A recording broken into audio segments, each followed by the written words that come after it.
नमस्कार मित्रांनो, competitive exams with Taufiq हे यूट्यूब चॅनल तुमचं स्वागत आहे। तर मला भरपूरशी जे विद्यार्थी आहेत, ॲस्पिरंट आहेत, जे कोकण रेल्वे भरती 2024 ची तयारी करत आहेत, त्यांचे कमेंट्स आलेले आहेत की परीक्षा कधी होऊ शकते, हॉल तिकीट कधीपर्यंत येऊ शकते। तर याविषयी मी डिटेल बोलणार आहे की परीक्षा कधीपर्यंत होऊ शकते आणि हॉल तिकीट कधीपर्यंत येऊ शकते। कोकण रेल्वे भरतीची जी टेक्निशियनची ॲड होती त्या रिलेटेड। तर हा व्हिडिओ तुम्ही पूर्ण बघा, अजिबात स्किप करू नका। डिटेल माहिती सांगणार आहे मी की कधीपर्यंत परीक्षा होऊ शकते, एक्सपेक्टेड डेट सांगणार आहे मी की एक्सपेक्टेड आहे की या दिवशी होऊ शकते किंवा या मंथमध्ये होऊ शकते आणि हॉल तिकीट कधीपर्यंत येऊ शकते याविषयी बी बोलणार आहे। तर अजिबात स्किप करू नका, पूर्ण व्हिडिओ पहा आणि जे नवीन व्ह्यूअर्स आहेत कॉम्पिटेटिव्ह एक्झाम्स विथ तौफिक हे यूट्यूब चॅनल त्यांनी सबस्क्राईब करायला विसरू नका, कारण आम्ही डेली न्यू अपडेट घेऊन असतो एमपीएससी आणि महाराष्ट्रातील सर्व कॉम्पिटेटिव्ह एक्झाम्स रिलेटेड। तर तुम्हाला स्क्रीनवर एक पेज दिसत असेल, त्यामध्ये लिहिलेलं आहे की starting date of submission of application 29 October 2020 आणि last date of submission application 27 November 2020।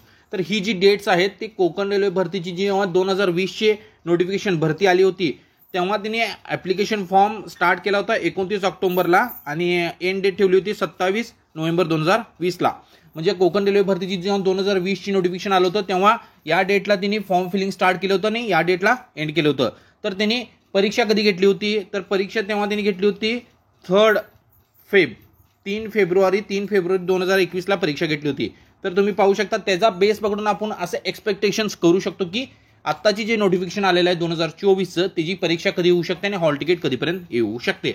तर 27 नोव्हेंबर ही लास्ट डेट होती।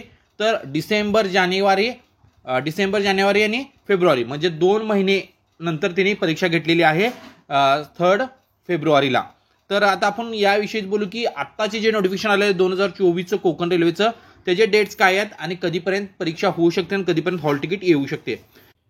तर आत्ताचे 2024चे जे कोकण रेल्वेचं नोटिफिकेशन होतं त्याची जे फॉर्म फिलिंग होतं, एम्प्लॉयमेंट नोटिफिकेशन नंबर दिलेला आहे वरती तुम्ही पाहू शकता, डेट ऑफ एम्प्लॉयमेंट नोटिफिकेशन दिलेलं आहे। कधी आलं तर जाहिरात 16/8/2024ला जाहिरात आली होती। ओपनिंग डेट ऑफ ॲप्लिकेशन होतं 16/9/2024 म्हणजे 16/9/2024 पासून फॉर्म फिलिंग स्टार्ट झालेलं होतं। Closing date of submission of application होतं 6/10/2024 म्हणजे 6 ऑक्टोबरला क्लोज झालं होतं। परंतु तिने नंतर डेट एक्सटेंड केली होती 4 ऑक्टोबरला एक त्यांनी सर्क्युलर काढलेलं एक नोटिफिकेशन काढलेलं होतं, अपडेट दिलं होतं की फॉर्म फिलिंगची लास्ट डेट आहे ती एक्सटेंड करण्यात आलेली आहे।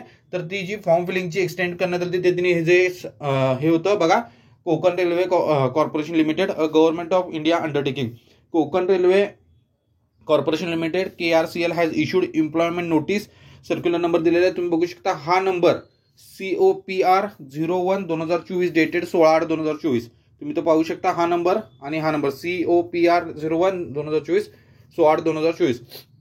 Last date of submission of online application was up to 7/10/2024 पर्यंत होतं, 7 ऑक्टोबर पर्यंत होतं। नाव last date of submission of online application has been extended up to 21/10/2024 म्हणजे 21 ऑक्टोबर पर्यंत तिने लास्ट डेट एक्सटेंड केलेली होती। 21 ऑक्टोबर पर्यंत तुम्ही फॉर्म फिल करू शकत होता। तर तुमच्या मनात किंवा तुमच्या डोक्याची शंका आहे की एक्झाम कधी होऊ शकते आणि हॉल तिकीट ॲडमिट कार्ड कधी येऊ शकते, तर मी तुम्हाला मागचं अनालिसिस दिलेलं आहे। 2020ला जेव्हा एक्झाम घेण्यात आलं नोटिफिकेशन आलं होतं त्यानंतर त्यांनी एक्झाम घेतलेली होती, त्यामध्ये 2 महिन्याचा टाइम पिरियड होता, 2 महिन्याचा गॅप होता। तर आता आपण बघू लास्ट डेट जी आहे, जी लास्ट डेट होती 21/10/2024, तिथनं 2 महिने जर म्हणले आपण 21/10 होतं ऑक्टोबर, नोव्हेंबर डिसेंबर 2 महिने होतात, असे आपण अझम्पशन एक्सपेक्टेड करू शकतो की एक्झाम जी आहे ती जानेवारीच्या फर्स्ट वीकमध्ये किंवा जानेवारी फर्स्ट किंवा सेकंड वीकमध्ये होऊ शकते असं आपण एक्सपेक्टेड करू शकतो। कारण लास्ट जे एक्झाम घेतलेली होती त्याच्या ॲनालिसिसवरून त्याच्या आपण पूर्ण डिटेल बघून त्याची एक्झाम कधी चालू होती, त्याची फॉर्म फिलिंग कधी स्टार्ट झाले होते, लास्ट डेट कधी होती, त्यावरून आपण सांगू शकतो एक्सपेक्टेड करू शकतो की 2 महिन्यानंतर म्हणजे साधारणपणे जानेवारीच्या फर्स्ट किंवा सेकंड वीकपर्यंत एक्झाम होऊ शकते। आणि जे हॉल तिकीट आहे ते एक्झाम डेटच्या म्हणजे एक्झाम समजा जानेवारीत असेल तर त्याच्या 7 ते 8 दिवस पहिला हॉल तिकीट येत असते। तर तुम्ही KRCLची जी ऑफिशियल वेबसाईट आहे, कोकण रेल्वे कॉर्पोरेशन लिमिटेडची जी ऑफिशियल वेबसाईट त्याच्या टचमध्ये राहा, तसेच माझ्या यूट्यूब चॅनलच्या टचमध्ये राहा। जसे काही अपडेट येतील एक्झाम डेट रिलेटेड आणि हॉल तिकीट रिलेटेड तसे मी अपडेट तुम्हाला माझ्या यूट्यूब चॅनलवर देईन। Thank you for watching my video, please like, comment and subscribe my